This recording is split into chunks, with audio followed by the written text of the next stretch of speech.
This is the fourth time I've listed music videos worth talking about. 2 videos talking about terrible ones, and 1 video this past Halloween talking about horror-themed music videos. So I feel it only fair we talk about the good ones finally. We all need something positive right now, so let's talk about something awesome: 10 amazing music videos in rock. We all know the classic music videos both in and out of rock thanks to when MTV actually used to play music, so here are 10 all suggested by patrons, Discord members, and commenters on YouTube. This is not a top 10, no rankings, just a list of great music videos. Also, since YouTube no longer allows people to play full clips, you can check out each music video I talk about in the video description below. No more intro needed, you can figure out how this works, let's get to it. One of the most watched music videos in rock of all time comes from System of a Down, and the video was a banner anthem and became instantly famous thanks to heavy rotation on the air. Chop Suey, the main single from Toxicity and arguably the band's most well-known song, has a video that helped catapult System to the next level. Directed by Marco Siega, who also directed TV shows like Dexter, the band performed in front of over 1,500 people in a motel in Los Angeles. A special technique was used when the band members wore harnesses to hold the camera, so it made them look like they were still while the world was moving around them. The result made it look like an insane party at a motel that isn't going to survive the night. Surge and company look like they are going insane, and both the indoor and outdoor scenes look chaotic in the best way possible. This is one of my favorite performances of a band in a music video, and all the mugging from the group takes it over the top. The video for Chop Suey is such a great showcase of rock in the early 2000s. A band looking like they are insane, people losing it around them just for the sake of losing it, in a dirty hotel. Whatever, I still love it. Regardless of what you think about eating Chop Suey, this song is still fun to scream along with and pretend to know the words to. The video just captures how much fun listening to the song is as well.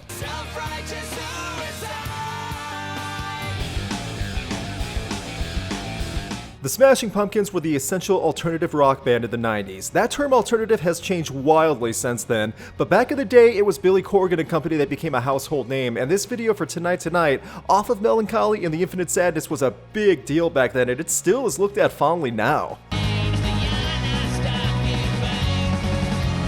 In the style of turn-of-the-century films, it's detailed with early 1900s attire and revolves around a couple flying a Zeppelin to the moon. That's as basic as a description I can give for what is shown with so many moving parts through just over 4 minutes. Everything from the band playing in the sky and seeing the couple interact on the moon is so much to take in, but the band looks great playing the old-time instruments, and you really care about SpongeBob and Karen as they go off fighting on the moon. Yeah, that's right. The couple in the video are the voice actors for SpongeBob and Karen from SpongeBob SquarePants. They were in Mr. Show back in the day, tons of cartoon voices including SpongeBob, and in a Smashing Pumpkins music video. That is a deep resume. The song is great, and the music video is something wildly imaginative that fits perfectly with the song. I may never get to go to the moon, but deep down I do kind of hope it's as crazy as the Smashing Pumpkins depict it to be.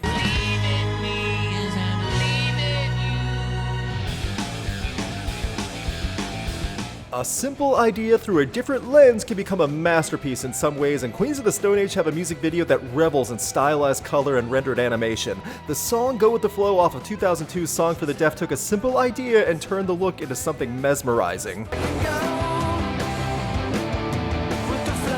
Directed by British visual artistic group Shinola, Songs for the Deaf would have really stood out pretty differently if it was just the men playing in their different positions on the truck with an attractive woman dancing around in a segment. It's the rendering of the video in hard colors and the visual effects of the truck with everyone playing and the transitions so smooth that makes the video memorable. It's the design of everything that really adds to the flow, especially the color scheme matching Songs for the Deaf. The video leads to many sexual undertones with the trucks heading towards each other, women on the trucks squirting oil, and the overall vibe of Go With The Flow. It's not subtle. Seeing the outline of each band member is what makes it feel unique for the band as well, and this music video was a big inspiration for other media forms going forward. It makes great use with the simple color scheme and the pitchfork logos from the album cover Songs for the Deaf, but that presentation of the video is something now, and even back then, that's impressive. It's standing the test of time. You can do a lot with just 3 colors, and the video Go With The Flow perfectly matches the groove and style of the song while being visually stunning. Just don't get weird with oil. Gross.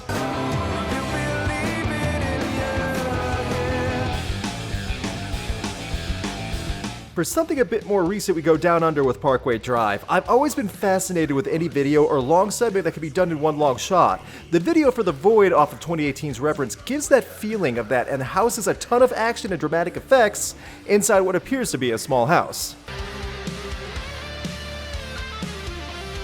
In the making of the video for this one, they show a motion-controlled camera on a giant mechanical arm that was able to zoom in and out quickly to get so many shots so fast, all while spinning and rolling to different angles. That would be cool enough, but the band also wanted to put themselves in harm's way by getting tackled through walls and even being lit on fire. Bonus points for suffering for your art. The action gets wild as if it's a guerrilla performance broadcasting out while trying to be shut down by a SWAT team, and what I enjoy about that is how the video still revolves around the high points of the song and keeps the band as the stars.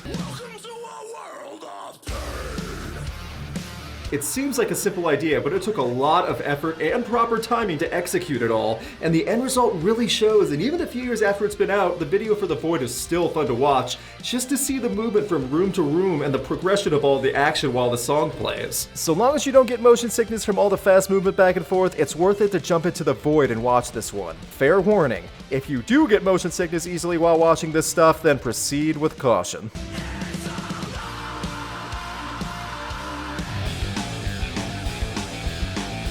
Sabotage is probably the most rock-fueled song from the Beastie Boys and possibly my favorite song from the group. Off the album Ill Communication back in 1994, Spike Jonze directed a video as a homage style to classic cop drama sitcoms from previous decades like Hawaii Five-0 and Starsky and Hutch. The editing and cinematography of just about every shot perfectly captures the style of TV from the 70s and 80s, and the Beastie Boys really get into the roles. This is a parody of the TV genre in many ways, but it's taken so oddly serious with the ridiculous action scenes that it's easy to love. Chase scenes, outdated costumes, and tons of fake mustaches are all icing on the cake, but keep in mind that this is a great example of a music video working perfectly with a song that doesn't directly associate with the song's lyrics or meaning. It's all just for fun. An intense song from a legendary group partnered with a creative director, and they made something memorable while not taking it all too seriously. Beastie Boys stand the test of time, and it's a video like this that kind of makes me wish I was old enough back in the day to truly appreciate it all as it was coming out. Regardless, even as a young kid watching MTV, I remember this getting played all the time, and for good reason. Most people miss the Beastie Boys, and music videos were another thing they were great at. This video is somehow reminiscent of several decades all at the same time while matching perfectly to the track. Proof that the Beastie Boys have a song to soundtrack anything in life.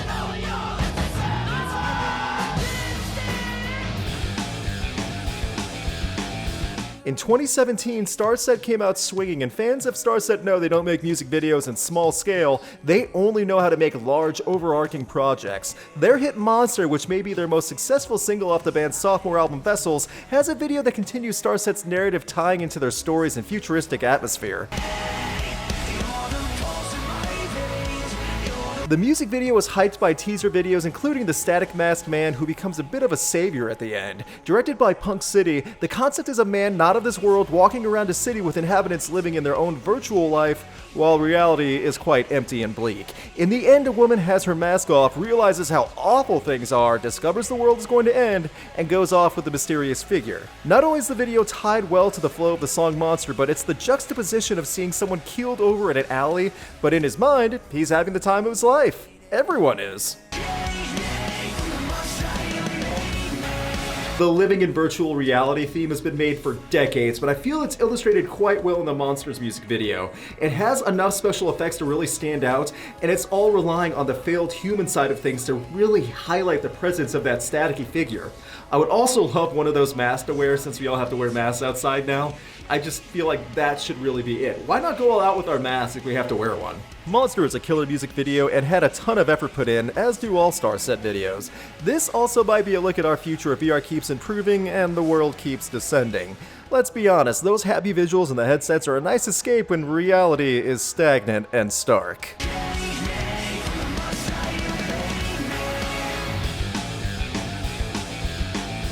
This music video was recommended to me several times when I put out the word I wanted to talk about good music videos, and being a Lego maniac growing up, you better believe I appreciate something like this. The White Stripes hit the music world hard with Fell in Love with a Girl off that group's third album, White Blood Cells, and just in under 2 minutes, you are hypnotized.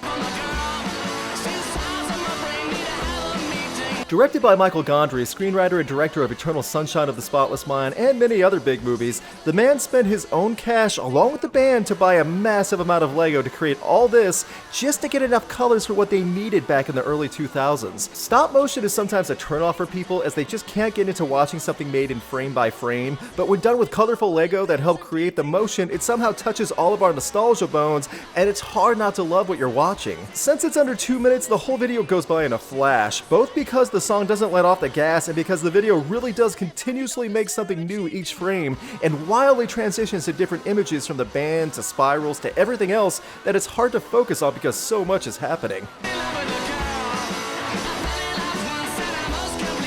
Fun fact, the White Stripes actually wanted to partner with Lego back in the day and sell little packs of Lego with the CD, but the company wasn't interested. Then, after this video blew up and the White Stripes became enormous, Lego reached out to the White Stripes to make that deal again. The White Stripes then said they were not interested. You blew it, Lego. Many kids played with Lego back in the day, and still do, but when you have enough focus and a massive amount of patience, you can make something awesome if you think outside the Lego box.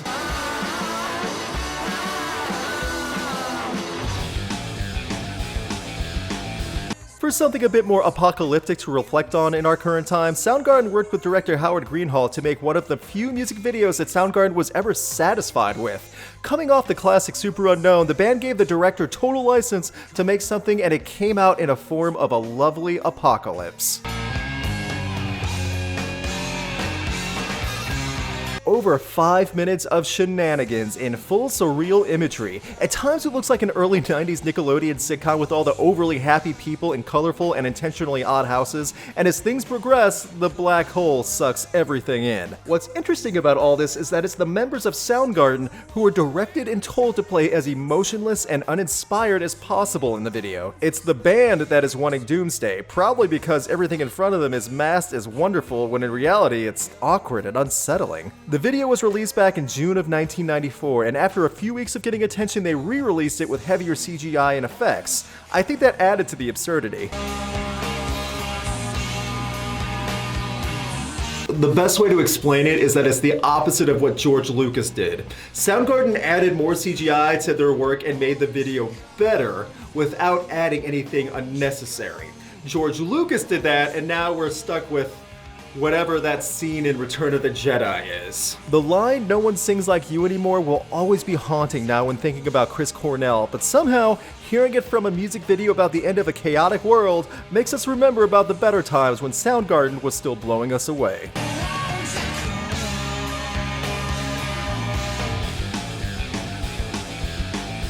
Red Hot Chili Peppers have a great history of good music videos. Whether it's back in the early 90s or this side of the millennium, the group has put in effort to make something memorable for the most part. It was a video back in the Californication days that I remember most, however, because of the video Other Side and how unique it was at a time of boy band or hip-hop videos. The idea behind the video is influenced by German expressionist art with elements resembling works from MC Escher. The entire video was meant to be a different reality, with Anthony Kiedis being completely different than he is in real life, going from energetic to flat and lifeless, and the rest of the band members playing random objects as surreal instruments. The song was a big hit, and the video still holds up today because it was made to be completely different and not of its own time or trendy, as many early 2000s videos aim to do. You look at the man fighting his own shadow, Flea not getting electrocuted, the video closing the way it opens. There's a lot going on, and with all that art design behind it, it's really impressive to see. Other Side might be an unsung hero of Red Hot Chili Peppers music videos, but it always stands out in my memory because they intentionally went out to do something different for themselves and from everyone else. Everything is surreal and the art design is excellent, including Flea's pink hair. God bless Flea.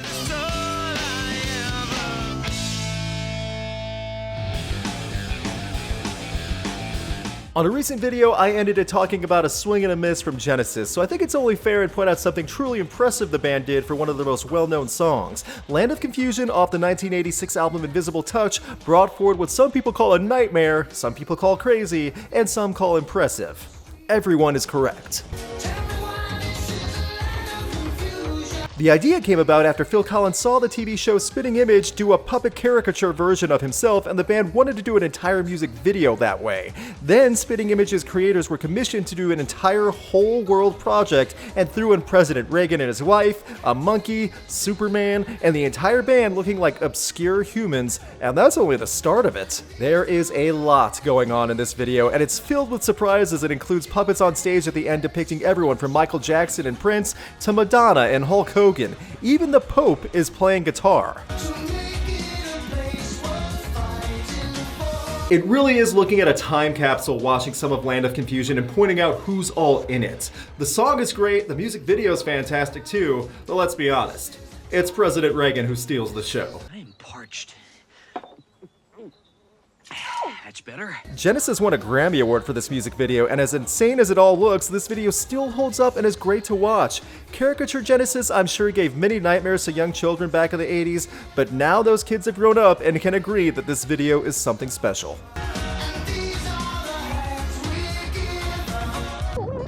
That's one heck of a nurse. And that was a look at 10 amazing music videos in rock. Know of a good music video? Leave a comment and let people know. Big thanks to my patrons and special thanks to Brandon Barenfeld and Dom Smith. You can have a say in upcoming videos and see videos early by supporting Rocked on Patreon. Just $2 a month goes a long way. Check out the link in the info card and video description for more info. Please subscribe to get notified on upcoming videos. You can check out my concert photography on Instagram, and you can keep up to date with Rocked on Facebook and Twitter.